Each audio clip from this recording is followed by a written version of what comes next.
I'm really excited to give you guys our honest review of one of the Bulgari resorts located in Bali, Indonesia.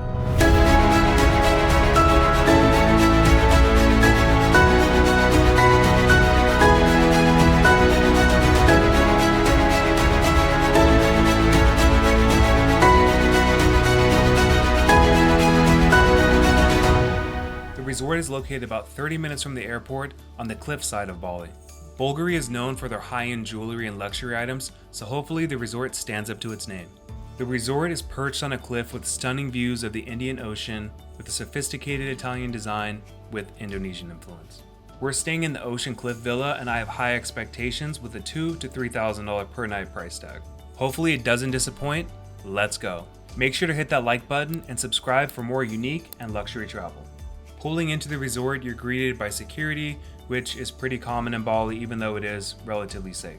After you pass security, you drive down a winding road to the open air lobby.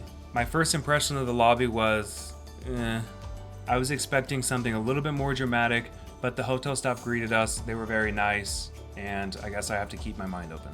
It did have a very beautiful view of the ocean. You can see the resort and kind of the thatched roof. Inside the lobby, you had a mix of different stones, dark woods, a carport area where they parked the buggies and you unloaded your luggage. It was pretty minimalist. I was expecting more water features and kind of cool, unique areas to sit, but it didn't have that. And once the villa was ready, we made our way down the cliff. The butler was very nice and energetic. He showed us the resort on the way to our villa. We chose this specific resort because we will be celebrating Nyepi and Ogo Ogo Day here, which is the Hindu version of the Balinese New Year. Everything on the island is closed, including the airport. You cannot leave your resort, and the locals take this time to meditate and start the new year.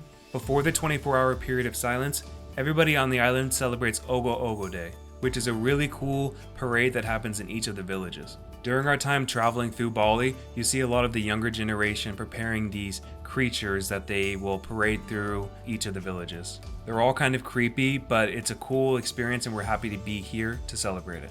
After cascading down the resort, we finally made it to our Ocean Cliff Villa, Villa number 16.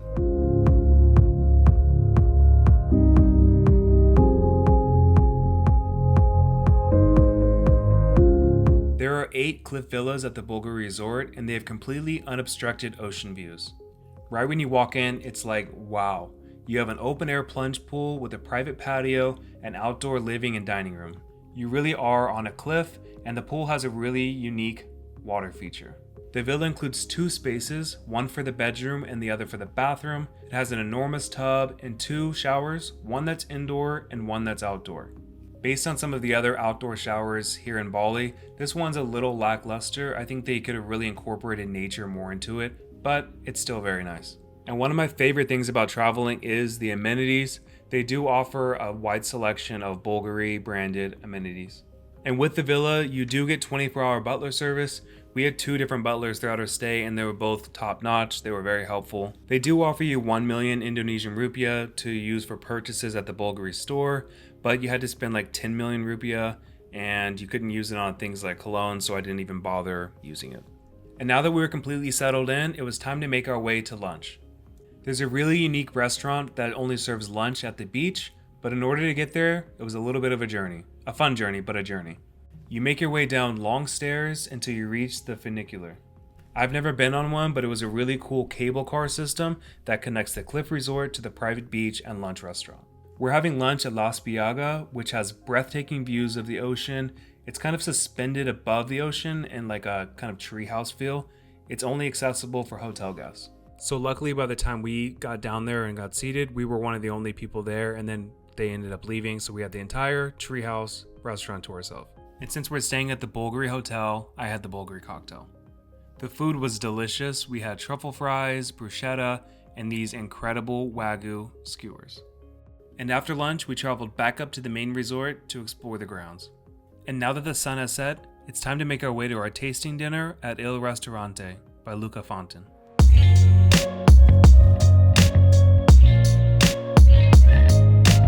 Now that it's dark out, there's this really odd kind of cricket grasshopper sound in the background. Does anybody know what kind of animal or bug that is? The setting of the restaurant is really intimate and you can really see that contemporary Italian design. You have infinity water features with plants and rocks incorporated into them. It's actually very pretty. Anyway, let's get to the food. I always try to do the tasting menu at the resort's signature restaurant. I really enjoy the culinary experience and I really want to see what the chef and restaurant has in store. The presentation of all the dishes was very good. Overall, it was about 10 dishes.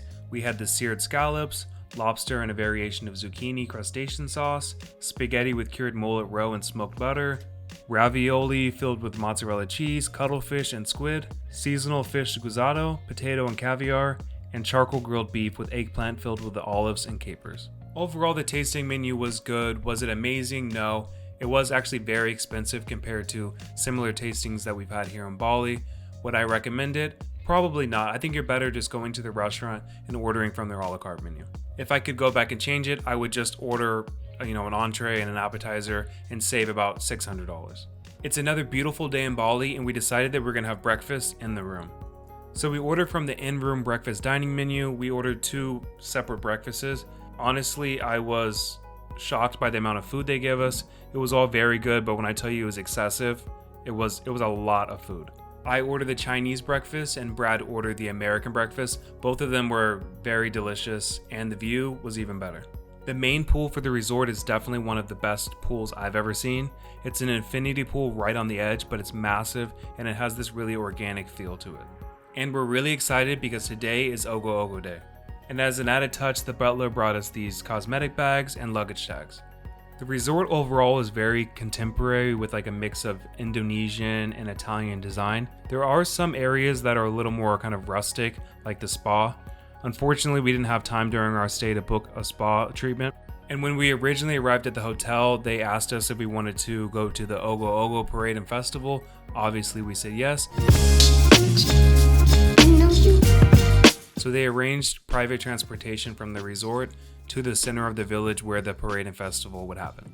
Ogo Ogos, which are crafted out of foam and wood, are big, ugly monsters that the youth of the communities in the village create, and they're made to scare evil spirits. Then on New Year's Eve in the evening, they're carried out by the people to the center of the village. And then they're used to scare off all of the evil spirits in your life. It was a really cool experience and I'm glad that the resort was able to have everything arranged. And then starting at 6 a.m. there's the 24-hour mandatory day of silence. The P-Day is also called the Day of Silence and it celebrates the Balinese New Year.